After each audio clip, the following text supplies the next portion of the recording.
Basically, we are very much focused on what we learn at school. And schools are a bit anachronical today. I can speak for Brazil, I don't know the others, but computers are available sometimes, but the awareness on how to access the internet is not discussed. That's another thing I learned from Diplo, that is the definition of access to access. It's not only about having the connection, you have to share views and learn more about the possibilities of the internet. It's not only about games, it's not only about fun content. It can enable you to affect the government policy, the decision-making procedures, your local government, and that's where I think I can speak more, because I used to study e-governance. And after the capacity building, I have a deeper knowledge about e-democracy, which was one of the topics at the research phase. And we see that youth can effectively, if aware of the power of the internet, youth can take a more active role in the decision, in the attempt to affect the decision-making policy. They can share knowledge via blogs. They can create groups, pressure groups, advocacy groups.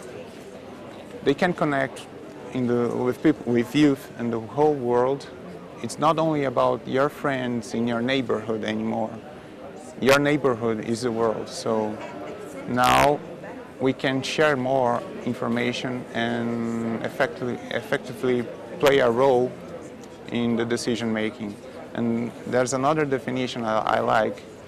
We think of e-governance on the supply side, on the government side, what the governments provide in terms of ICTs so that the people can interact and have access to services and have access to the bureaucracy information and take the licenses and so on.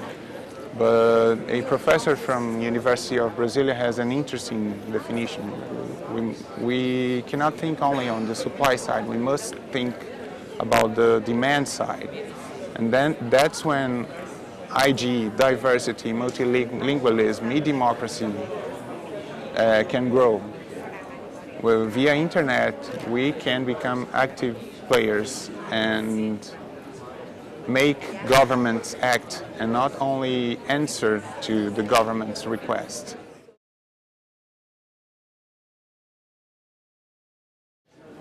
The first thing that comes to my mind is creativity,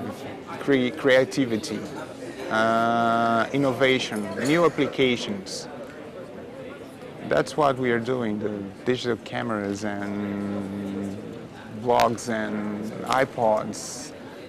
We are sharing cultural values, and that's one of the main points, I think, are where youth can prevail.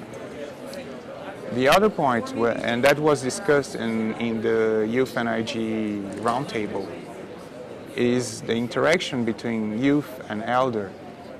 Because you cannot think of youth as an island working alone. Youth can influence elder, those who make the policies and so on, so that youth interests can be taken to the higher spheres by the elder people. And we're talking about governments and NGOs and so on, but that's not the only connection. We have elders at our homes as well, so we as youth can introduce the internet, raise the awareness on the internet at home, to cite an example, and bring together our parents and families to an improved interaction environment. Not enough. I myself am promoting the digital inclusion of my parents, and so far it's only Skype. I can make the new point. Raising awareness is crucial, and my parents are not really aware of the power of the internet or the possibilities. It's not the power, it's the possibilities available there. And that's another point. My father has a difficulty to read.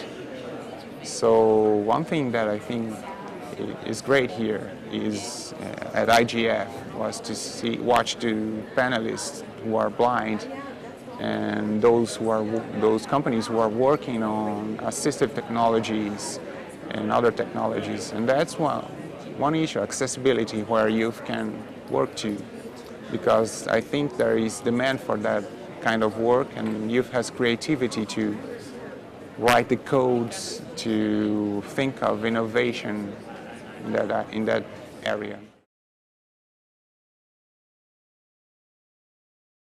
It's an open opportunity to make a difference, to apply your knowledge, to do something that you want to do, and now you can do because of ICTs and the access you have. So take advantage of that opportunity, because in the past that wasn't so easy to get in touch with the world and share values and share information and so on. So you can work together with people from the whole world to make a difference and to make a statement maybe.